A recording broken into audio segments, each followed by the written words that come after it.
Hello everyone. Today's topic is growth. Growth is not just about reaching milestones or achieving success.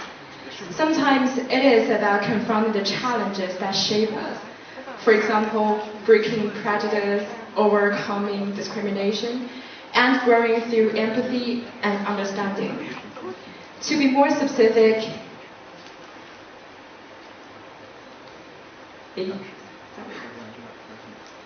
is that work?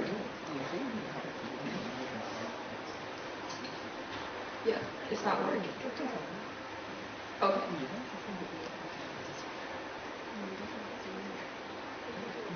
To be more specific, resisting stigma can be an essential growth topic to each of us. This summer, I interviewed some people aged from 17 to 25 who live with bipolar disorder. This is a disorder characterized by both maniac and depressive periods, which means they are suffering from mood fluctuations. Some of them shared with me that their initial reaction toward diagnosis wasn't just panic. It was a deep sense of being misunderstood, even by those closest to them. Yet in their story, I also saw resilience. They spoke of how they learned to confront this judgment and overcoming this stigma, began their journey to self-acceptance and personal growth. So, what is stigma? Stigma, when it comes to mental illness, is seeing someone through a lens of prejudice, simply because they are facing mental health challenges. For example, one of my friends who lives with depression told me that some of his friends consider him as pretending to be a patient to get more attention because they didn't think he got ill. It sounds ridiculous, but it is true.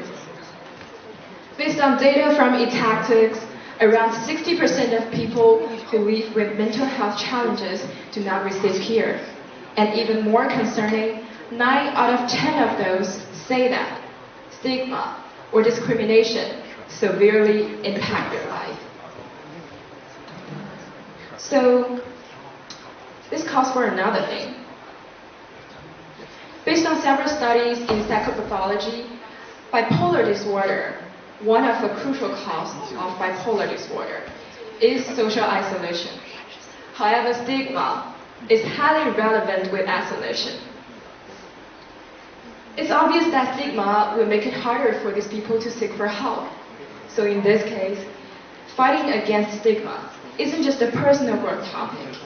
It's also a call for societal growth.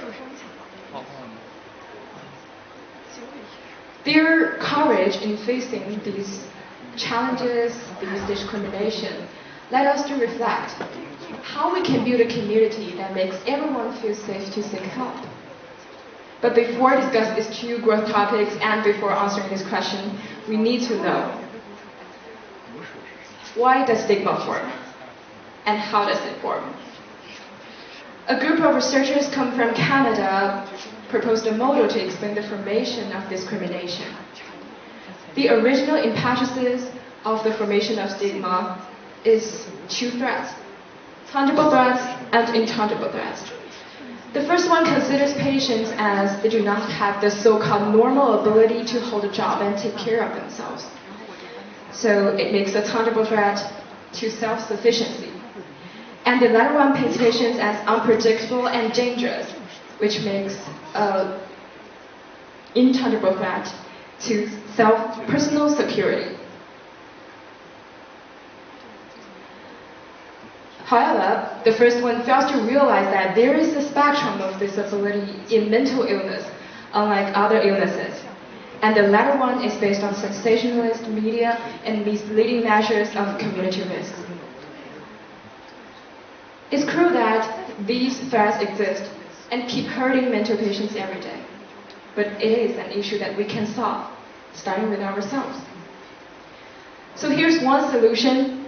It's an idea proposed by famous psychologist Alfred Adler. It's called separation of tasks. Sorry? Oh, it's missing a page here, but it's okay. And in this idea, Alfred thinks that you can separate your life tasks from others' life tasks. So, in case of stigma, how can we apply this? If you are the people who have your families or friends who are now suffering from stigma or facing discrimination, you can try this to help them. How they live their life, especially how the people who are facing mental health challenges live their life, is their task. But how you treat them is your task. In this case, you don't need to make any comment on them. You don't need to judge whether they can take care of themselves, whether they can earn money, they can live their life. These are their tasks. You only need to listen. If you really want to do something for them, please, before you take actions, asking suggestions from mental counselors and professional doctors to do something. If you are the people who are now suffering from stigma, you can also try this idea.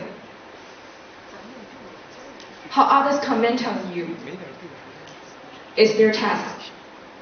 No matter how others judge you, call you, or doubt whether you can live your life, you can take care of yourself, these are their comments. But how you treat yourself is your task. So no matter how others doubt you, even your parent comment cannot define you, because these are their tasks, not yours, are their comments, not yours, and you are the only one who can define yourself. One girl I interviewed this summer shared with me that at first she's feeling ashamed of living with bipolar, but by gradually reading some books about self-help, by gradually trying to separate her life tasks from others, and by gradually learning some basic truth about psychology, she finally lived it with a patience and in a peaceful way. If she can do it, so can we. Let's grow together, starting today. Thank you for listening.